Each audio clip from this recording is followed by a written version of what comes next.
Yeah. You want to see something wild?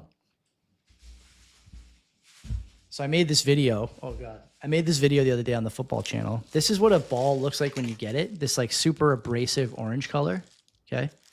And basically you can pay somebody to break this in for you if you don't want to break it in yourself. It's a bit of a pain to break these in, honestly. Like if you're not in the league or something, like what are you going to do? You're going to throw it in your backyard. Even in a league, it takes a long time to break it in. So there's a demand for this like break-in, mudding, softening, making the ball sticky, all this stuff. And I've been trying to come up with my own process so I don't have to buy like fancy mud from the States, which is a thing. Get fancy conditioners from the States, which is a thing. Pay somebody to do a ball, which is also a thing. This is what I came up with. This is my best product yet. This ball's never been thrown outside. It's never been used in a game. And it is so soft and so sticky. Can you hear that? Yeah. Are you putting stick on that? No. It's like so well done. They outlined stick. What the fuck are you doing nuts. Putting it on there? It is nuts how good this turned out. And I've done this a few times now. That's the original color there, obviously. I am so hyped on this. I bought this ball for $200 on Amazon. And I wanted to, I said on the other channel, I'll sell it at cost just because I want to get some balls in people's hands that maybe can't afford the service or don't want to pay somebody or whatever. How long did it take you to do it? Actual working time, an hour maybe. Waiting time, a lot more. You have to leave. Tell me the process. A couple times. You put it on. Do you cure it somehow? Okay. Like You brush first with this. You take one of these nylon brushes, brush it. Okay. You get it to a certain color, certain texture. You just know. You know when it's not improving anymore or darkening. I put leather honey on it. Let it sit overnight. Next day, brush it again. Mix. I take some mud from my backyard. Get rid of all the rocks that I can find. Squish it down as tight as I can. Takes like maybe 10 minutes. Put it in a coffee filter, put some water in there, drain the coffee out so the dirt's all wet, put the dirt in a cup, add some leather milk conditioner, just like a teaspoon, mix it up, slather it on the ball. And then after that, you wait a day, like let it sit overnight, come back the next day, brush it all into the ball, then put the leather honey on again, let it sit for a couple hours, brush it, and this is what you end up with.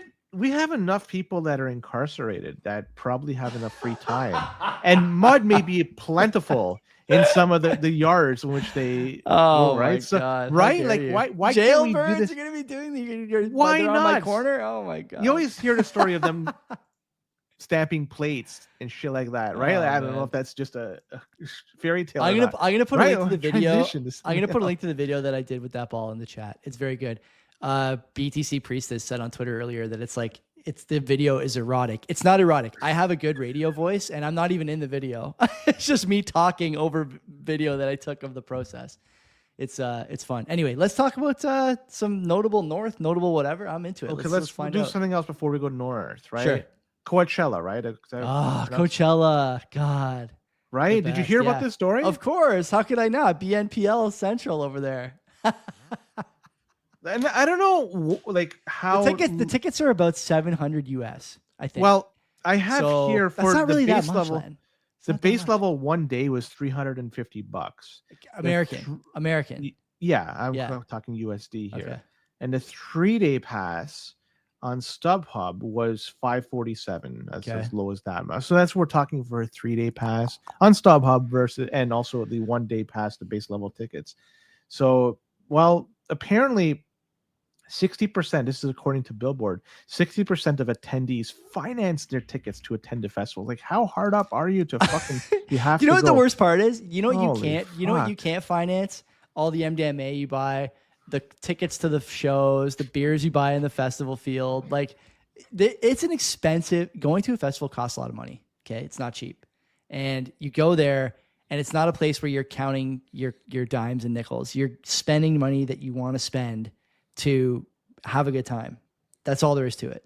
So these guys who are financing, like, this is end of fiat. Oh, right? big like time. Big time. You gotta think, man, you finance a ticket. You gotta, like, chances are you fly in, right? So you got hotels to pay for. Some sort of, just some sort of tons of debt being taken on by these guys. This is and like the stuff that's what do keeping you the get out of economy this? running. And I'm not trying to shit on it. It must be. What do you get out of it? You get Bernie Sanders showed up on stage and gave a fucking rant about Donald Trump and Elon Musk. Talk about ruining a fucking mushroom trip or like an acid it may trip. be Old man wonderful Bernie up there, experience. Len, talking about this shit. It's not an experience anymore because it's fucking political. It's nonsense. But there's nothing you could get out of that. It's not like you're getting something tangible in your hand that you could, I used it up. Now I could sell it and try to recoup the cost from it, like an old car, for instance. Yeah. It's just a service. You go and you burn, and it's it. And then you leave with a memory. Great if you could afford it, but for those, I'm not sure how truthful this is 60% of people that financed it. And also, I'm not sure if they're financing it just for the temporary. Maybe they have funds and they're getting 0% financing on this, right? Like maybe it makes financial sense to do this, and just maybe they're buying like a bunch of tickets together. I've done that in the past. I don't know. If I got a few friends who are going, I'll buy them all. But I've always just used my credit card. Like I don't know.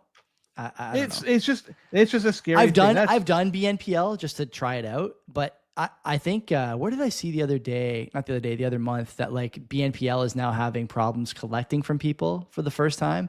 And if you have a debt with one of these buy now pay later companies, if you're like with, I don't know what is the name of them, Klarna is one. I don't know the other ones, but the rate is like 32%. So it's higher than a department store credit card, which I think capped out around 28, 29 in the 90s. I don't know what it is now. Maybe it's 32 as well, but it's a big number, like you're not going to have fun with $5,000 worth of buy now pay later debt at 32%. That's going to cost you a bunch of money. There is no answer to. You could have just mudded some footballs to make ends meet, but instead you. But then you'd be fighting against all this competition, and right, like you don't want them to be doing this. You want them to be doing something else that's not going to impact your ability to mud balls. That's true. Right? Let's let you. I got to be the only guy throwing mud on balls on the internet. So I want to talk about Lancaster, California. Let's still stay in the California thing, by the way. And this is a city or town.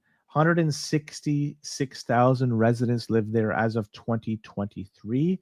And their mayor, the Lancaster mayor, Rex Paris, double R in Paris, by the way, he says the homeless issue has been, it's really problematic over there. Yeah. And one way to deal with it, he says they should be giving them all the fentanyl they want. What are they doing now? What are they doing now? Maybe it's not enough to give them in order for the end result to have been achieved, right? Man, to say that this is one way to deal with the homeless, because nobody's going to open up the cupboards and say it's going to be unlimited access to it, and this is going to be a good ending for the user. It's basically going to end up where, unfortunately, they'll most likely end in a box. Yeah.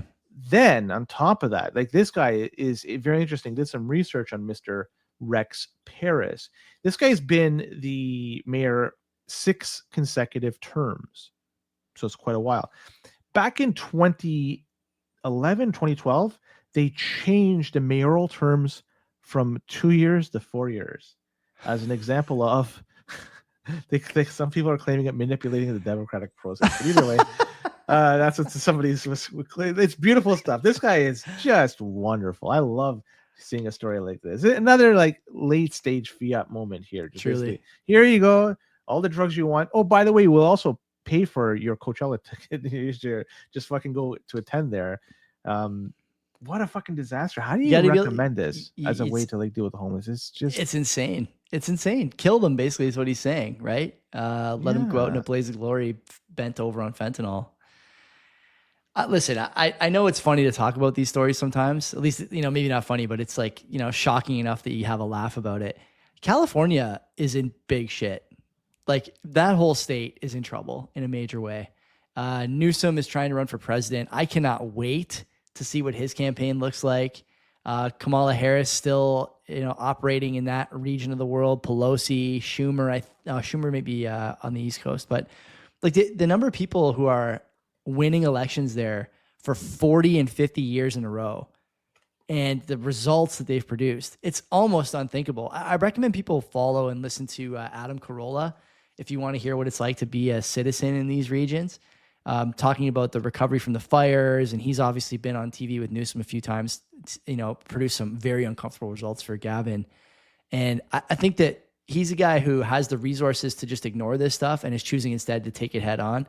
I've messaged him and tried to get him on the show, emailed his producer, and didn't hear back. But I still would love to have Ace Man on this program because I think he's like us, looking at this and going, "How the fuck are these guys saying this stuff out loud? And how the fuck did we stop them?" And I know this story is just, it's disgusting. We don't want to help these people. We want to get them as addicted to drugs as we can. And then when they become too big of a problem for the economy, we should just let them go out in a, blaze of glory. It's just inhumane, completely disgusting. You watched the debate last week? We had a couple of them. I did. I watched both French language and English language. I do feel pretty good about my French, I have to say, even though I haven't been speaking it regularly for a few months now.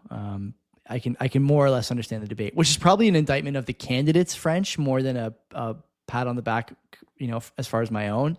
But I digress. Did you watch them?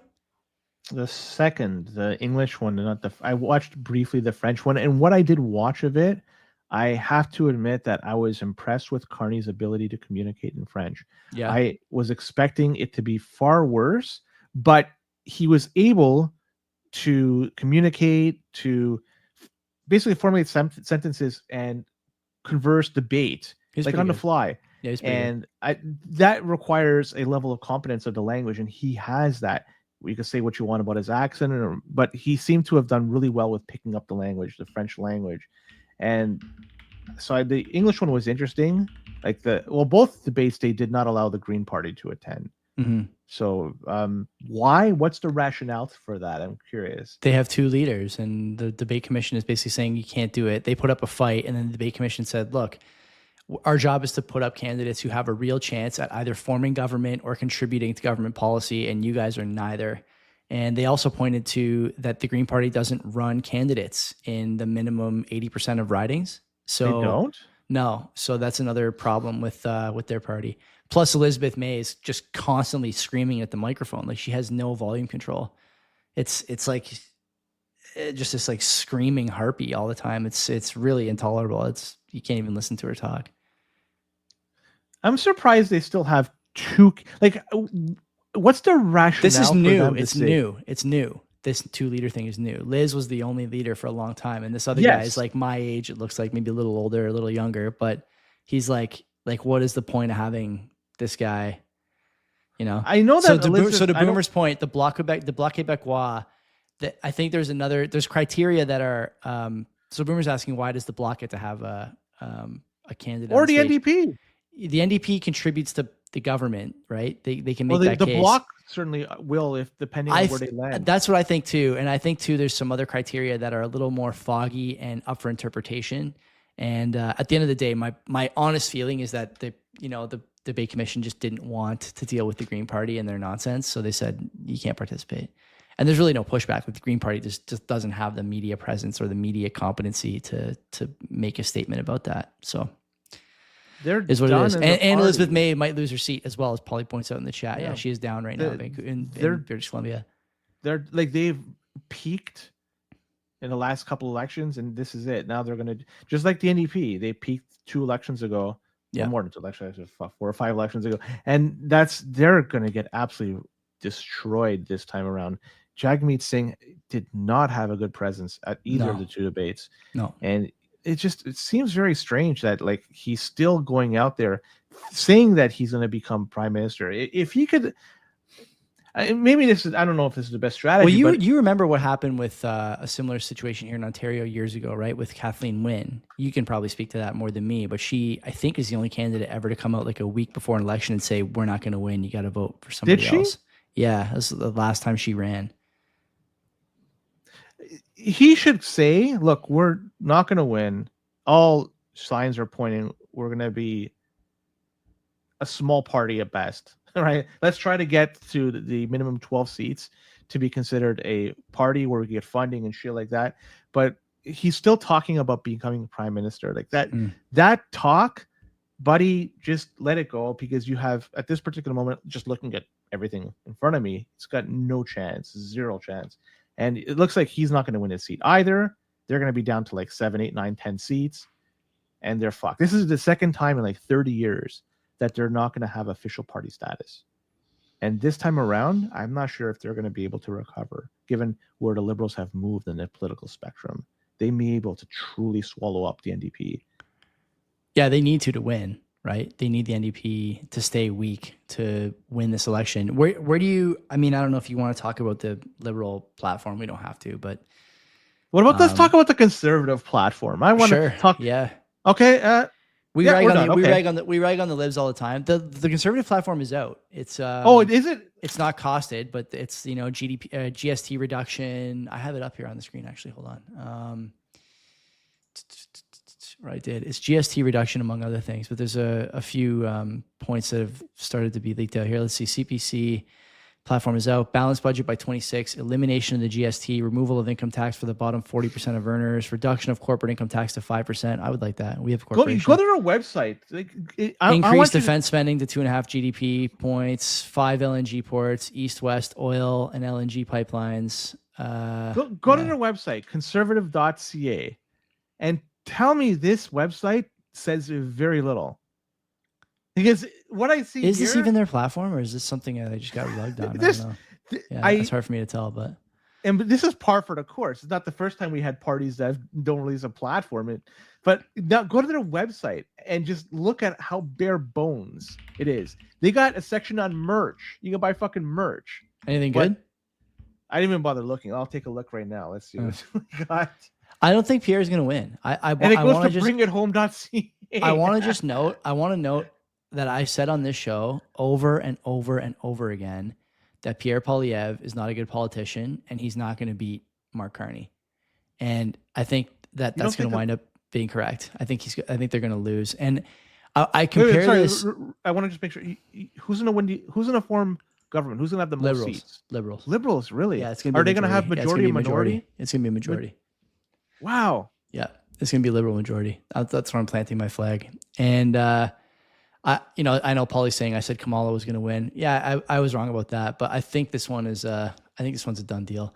I just want to say that the reason I think this is because if I look at the way I tweeted out a clip today of Carney handling someone screaming about the WEF at a press conference, or like he did a good job. I thought he did a good job. He did a great job parrying that question. I don't like Mark Carney. I don't think he's a good politician either, and I don't think he's going to be a good prime minister. But I laughed at his response. So did I. Thought it was funny. Yeah, he's like got the earpiece and he's like, I'm waiting for the instructions. I was laughing at that. I did think that was pretty fucking funny. Like, good for you, Mark. That was a good gag. And like I look at that moment, and I look at how big a difference there is in the way that he speaks and is able to control a crowd compared to when he started the campaign. And then I look at Poilievre over the last 3 years and how much has he improved as a politician. And I would argue that he just hasn't improved at all. He's regressed. And I thinking about it since I sent the tweet out and talked to a few of you guys on Twitter, I would compare this to like playing Madden. Okay. Sometimes my brother and I play franchise mode together online. We're obviously in our 30s now. I don't see him as often as I'd like. And we used to play together as kids. One of the things we still do is rip a franchise together. And when I look at, the way that he plays, sorry, Matt, if you're listening, when I look at the way that he plays against the CPU teams, he drafts a lot of speed guys and just throws bombs over and over again. He beats the piss out of the CPU, even on the most difficult setting. But then when he runs into my team, a user-controlled team, I know how to handle it. And he's got too many bad habits. He's had things too easy for too long.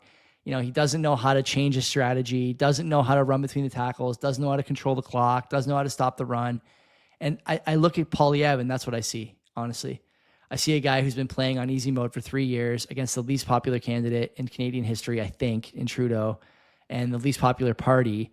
And he hasn't, for all the things he has done well, like he did have a good answer to the security clearance question at the debate the other night. I thought that was well played by him. He hasn't been able to parry or reframe any of the big questions of this election. And the big questions didn't just show up. They came in November when Trump was elected. How are we going to deal with the United States? Trump is the elephant in the room. Cost of living is too high. Housing is a crisis, blah, blah, blah. And he hasn't been able to reframe those questions. Now, I will freely admit, and I think there's a valuable point to be made here. I don't know, what the weighting on this should be, but Carney has led a campaign that's really been given a lot of benefit of the doubt. He doesn't get a lot of tough questions. He's able to say things that most politicians would not get away with the press. That Rosie Barton thing would have been news for a week. If Pierre Poilievre told Rosie Barton to look inward and stop having ill will toward him, like that would have been a week-long media event. Telling Rebel News reporters that you're asking an odd question, but I'll answer it anyway. I thought, should have been maybe pasted. He should have been pasted for that a little more. But at the end of the day, I look at the two candidates and if I'm really serious about who I think is going to win, and also if I'm really serious about who I think is a better politician, not who will make a better prime minister, but who I think is a better politician, it's Carney. And Poilievre, this is an all-time bag fumble if he loses. And it's a bag fumble for the country too. I mean, I can't imagine anyone who's given this any thought voting for Carney. But I mean, as we see the, double birds, old man in the parking lot and these other people like chasing people away at these events. And I'm not convinced that Liberal voters are at all concerned about the actual state of affairs. They are much more concerned about the vibe, the Trump thing, and can we protect our equity portfolio? It's funny too. If equities keep having bad days here, and the market crashes another, let's say it loses another 3, 4, 5%. What is that going to do to the voting patterns of everyone over 50? Is it going to make them more likely to vote conservative or less likely to vote conservative in the coming election? I'm not saying it's correct, but it seems to me that this is the way these guys are leaning. And when I go to the polls on Monday, I'm going to see if I don't see anyone under 40, at 4:00 or 5:00 or whenever I go. And if I see in front of my house here, because I live on a sort of walking path to the voting area, the voting site. If I see a lot more older people than I see younger people, I'm gonna be worried about that. I can't, and I've said this before, I can't stress this enough. Boomers have been insulated from everything that their voting patterns have inflicted on the rest of us for the last 15, 20 years. They bought houses as that asset was monetizing when we went off the gold standard. They bought equities and got into defined benefit pensions as those became popular and ETF investing started, and price to earnings ratios got from 5 to 10, and forward PE now is like 25 or 35, depending on where you look. Everything is overpriced and they own it all. And I don't blame them for doing that. But this election, if they vote for Carney, because of the currency weakness, I've said this before, they will feel pain that they have not felt in their entire lives. And it'll be bittersweet because I don't want boomers to feel pain, but I think they need to, because they have to remember this lesson. And right now they've yet to be taught it. And I think that Mark Carney and the Liberal government, if they win a majority, will be a very competent teacher of the reasons not to go through this again. Quite a soliloquy. Who's going to win Quebec? Bloc. Really? Yeah, I think I would love Blanchet to be the president, or the prime minister. I think he's the best politician of the bunch. He's got great stage presence, very competent, great one-liners, good with the media. That guy's he's a hero. That guy. How many seats are in Quebec? Is it? I'm getting pasted in the comments here by people. Like, because if you agree or disagree, I'll just tell you that it doesn't matter. I don't, like I said, I don't want this to be the outcome. But if I have to put my chips somewhere, like this is where I'm going to put them. So the number of seats in Quebec, it's 70 or 90. I forget what the number is. Whatever the fuck it is. Mm-hmm. If you think that the Bloc is going to get the majority over there, yeah, where do the Liberals win enough to get a majority? Everywhere else. To do that, the Conservatives in 2011 were able to form a majority government without winning Quebec. Yeah. And they did this by doing very well in Alberta, Saskatchewan, Manitoba, which doesn't equate to a heck of a lot of seats, but they need it. They did well out east. They did well in Ontario, specifically in the 905, and even a little bit in 416. They got some ridings that flipped. They beat Ignatieff in Etobicoke Lakeshore, for instance. So they got some 416 ridings. So to have done that, they had to win every other province and done so handily. So the Liberals to win a majority government without winning Quebec has to follow the same path. Are they going to sweep the Atlantic province? Okay, we'll say maybe. For sure. Yeah, for sure. For sure. Okay, we'll give you that. I suspect probably not, but we'll give you this. they have to do fucking great in Ontario, including the 416 and 905. Mm-hmm. If they fumble there, if they don't get almost an entire like a sweep or close to a sweep, they cannot form a majority government. How many voters did the Liberal government add through immigration to 416, 905, and British Columbia? How many? That's a good question. 2 million? 2 million in the last 4 years? 5 years? No. How many? Because to have done this, you would have, you're talking through liberal policy and ideas. Yeah. They came into power in 2015. If somebody hypothetically applied to become an immigrant to Canada under a new liberal strategy, new liberal idea, it probably would have taken a few years for their application to have been processed and come to Canada. So they probably arrived in, say, 2020, 2021. 2021, nobody came in 2020. Then at that point, you have to wait some time before you could apply for citizenship.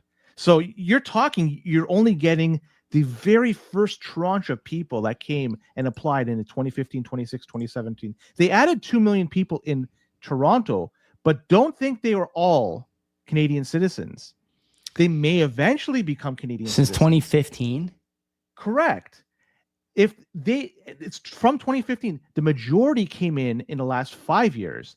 They are not Canadian citizens. Yeah. Okay. They may influence, they could go out, knock on doors, hammer in signs, shit like that, but they have no way legally to the go other thing, and cast a ballot and say, I'm voting for this particular person. They don't have the ability. They don't have it. Right. Okay. So we disagree maybe on the volume of new Liberal voters. I don't know exactly what it is, but you make a good point. The other concern I would have if I was banking on 905 or 416 is that conservative voters have left those areas and moved to areas where there's insulation from these policies, and so these areas still vote orange or red. I live in one of them here in Dundas. We left Hamilton Mountain and moved here. I don't think this is going to be a conservative stronghold by any stretch. And I'm no longer voting in an area that probably had a chance to go conservative, right? Because I didn't want to stay there. And so that's another problem. You've had basically 5 years, I think, of that type of exodus, or 4 years of that type of exodus since 21. I don't know in what numbers exactly. You could look at maybe the real estate market and find out, how many listings, how many vacancies, stuff like that. But I really think that in the chat, these guys are saying it too, that the Trump thing is just so overwhelming and people are hypnotized by this. It's an 8-year project at this point, from 2016 to now, to paint this guy as the biggest villain the world has ever seen. And it's worked on the boomers, and the boomers are bored. They're excited to vote. It's something that they take pride in. They feel a sense of camaraderie and community doing this. Clearly, I mean, you look at the videos online, there's no doubt they feel this way. I don't know. I'm just looking at, I try to compute this in my head. The only way that the Liberals can do, and I'm on the fence. I'm not sure if it's going to be conservative majority or conservative minority. You think they're going to win though? I think they're going to have the most seats. That's what I'm going to say.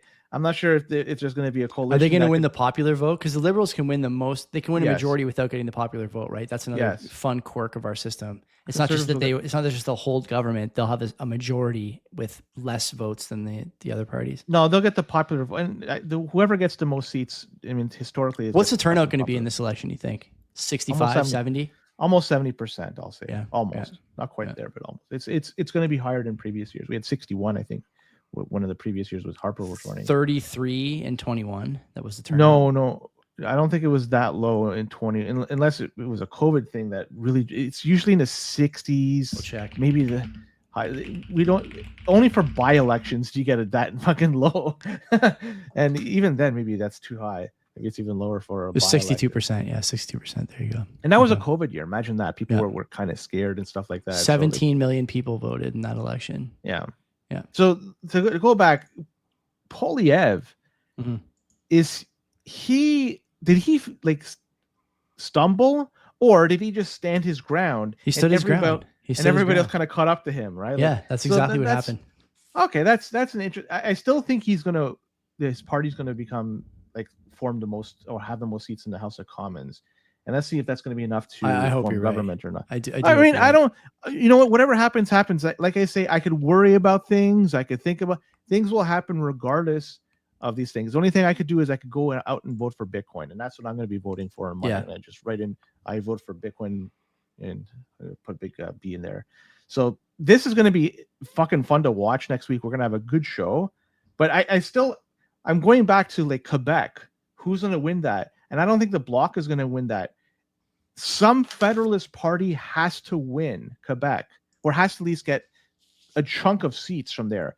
Which Federalist Party? 2011, the NDP were that Federalist Party. Mm-hmm. Historically, it's been the Liberals. Now, the Quebec doesn't tend to vote for an Anglophone Liberal leader. So, just looking at this, they're not going to vote NDP. They never vote Conservative. They've only done so once in the past 40-something years, where that was when Mulroney got into power. They never vote for an Anglophone Liberal leader. You have to go back 50, 60 years to find this. I just can't figure out who the fuck Quebecers are going to vote for. Mm-hmm. And that's the deciding factor of this election, is whoever gets those votes. If the Bloc wins the most votes, then the Conservatives are going to be the winners here, I think. If the Liberals get a bunch of votes in Quebec, then the Liberals have a good chance of forming government. That's the only way I look at this. There has to be one Federalist Party that's represented in totality there. Yeah. There always is. Who is it going to be? You think it's going to be Polyev, obviously. Yeah. No, they never vote for Conservatives. Yeah, but he's the closer Francophone. Like, I don't know. I just don't. And considering the idea of them with pipelines and shit like that. Yeah, I don't know. That's true too. That's true too. We have to have an honest discussion in this country. Like, I don't often speak, so I don't know what the word would be, hyperbolically maybe, about what's possible and what we should do. But the pipelines thing really is like annoying to me, because I keep on hearing we have to engage with like Six Nations tribes and the Quebec. Yeah, we don't have to do land acknowledgement. Yeah, unceded territories, blah blah blah. We shouldn't be engaging with native bands anymore on issues of national security and prosperity. Pipelines, like, if it's through a reserve, it's through a reserve. I don't care what you think anymore. If we need to go through Quebec to get oil and gas or LNG to the East Coast, then we do it. It's not up to the Francophones to tell us what we can and can't do anymore. It's hard discussion, and like, I know maybe the bull guys would get pissed that I said that, because those guys they're truly great Quebecers, but I don't know what to do. Like, either you break the country up and start being serious about what it means to be a unified nation, or you do what we're doing now, which is Carney talking about we have to unify and then not actually doing anything, and Pierre talking about we have to do it without being unified and then not actually do anything either. Like nothing changes, right? It's all this. It's consultation without momentum, and you're just costing yourself at every turn. Any bit of unity that you're able to build, you give it back because some special interest is not. Everybody. You don't fluff them enough, right? You don't massage until climax, and the guy gets pissed, and you don't get your fucking pipeline. We got to be past that. We have to be past that. We cannot keep doing this all the time. You can say what you want about the United States and the Federalist model, but when it comes to pretty important stuff, like military spending, their politicians are aligned. When it comes to stuff like language, their politicians are aligned. When it comes to stuff like energy, their politicians, although they may not say it, they vote in alignment. And that's why that country is so successful, because they consult only on television. When they need to get stuff done, they just fucking do it. And we don't. We're the opposite. And we have to stop being that way. Does anything change? No. Buy Bitcoin. This is it. You got to have a stack, man. I can't stress this enough. You got Carney talking about, him and von der Leyen behind closed doors, like, slamming margs and talking CBDC, and Pierre seems unwilling to make a case for any of this stuff. Pierre, by the way, on Easter, celebrating in a Sikh headdress somewhere in the 416, if I had to guess. Like, you gotta have Bitcoin, because whatever you think is going to happen, depending on who wins. I know I talked about Runway before, and I still believe that, but like, you're just delaying the inevitable here, and you got to be ready to GTFO, capital B bounce, like someone said in the chat earlier. So keep your wondering options if open. Ever the People Party will ever become a viable alternative They can't. to the They conservative. can't. Why not? Because the The Reform Party and Alliance, they spun out an idea, right? And now we have them as now the alternative to the Liberal Party. It's not feasible. Why not? I don't make the rules, man. I'm just telling you, it's not feasible. All right. What is the path for them? They're something different. Bernier doesn't speak English that well. He's not particularly likable. I know someone in the chat said Bernier's been doing the rounds and sounds good. He doesn't sound good. He never sounds good. He doesn't have a platform outside of I'm not them and send immigration to zero. Good idea, by the way, but it's not enough to be recognized at any important level nationally. So maybe they're the Federalist Party that's going to take it to Quebec. Could you imagine the meltdown on CBC's fucking 10-man panel, 10-person panel?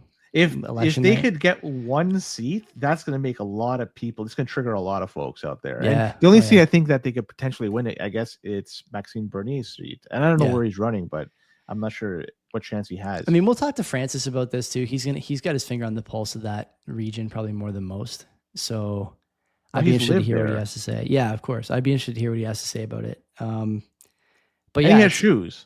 Yeah, I've seen him. He has shoes. He does. He's not just a sandal wearer. So he's living. He can walk the streets in Quebec this time of year. Yeah. I don't know. Okay, so maybe we'll finish with this. We're going to talk about this Monday night, but I want to just tell people what I'm expecting to cover. I want to talk to these guys about what the campaigns got right, what the campaigns got wrong, what the candidates could have done better individually. And I want to talk about the blind spots for Canada. What do Canadians think they know, and what do they not know that they don't know? That yielded even this much uncertainty on this show, and polls are obviously looking very bleak. And I want to hear what those guys think, Tom and Francis and Mark. You know the reality, Joey? What? As long as there's people voting, and it's going to sound like whatever the fuck, people are exercising their right. If they want to vote for this person or that person, all the more power. No, totally. I totally agree. Yeah. They're doing what they think is best for them. Yeah, it's democracy. Yeah. That's democracy, right? And everybody has an opportunity to do whatever they want. They could vote with their wallet, their feet. There's lots of different ways you could vote, right? Failed organizational principle, by the way, democracy. But that's a story for another time. Kent Brockman, didn't he say that democracy just doesn't work? Doesn't work. They never do what I want. Kent Brockman. Let's get the fuck out of here. That's it for tonight. Tuan tomorrow with Len. And we'll be back with more fire later in the week with the Quick Current. Don't forget to check out Access of Easy too. We like that show. We do that show. And if you ever want to darken up a football, you know where to find me. Until then, take care of yourselves. Don't be a cock.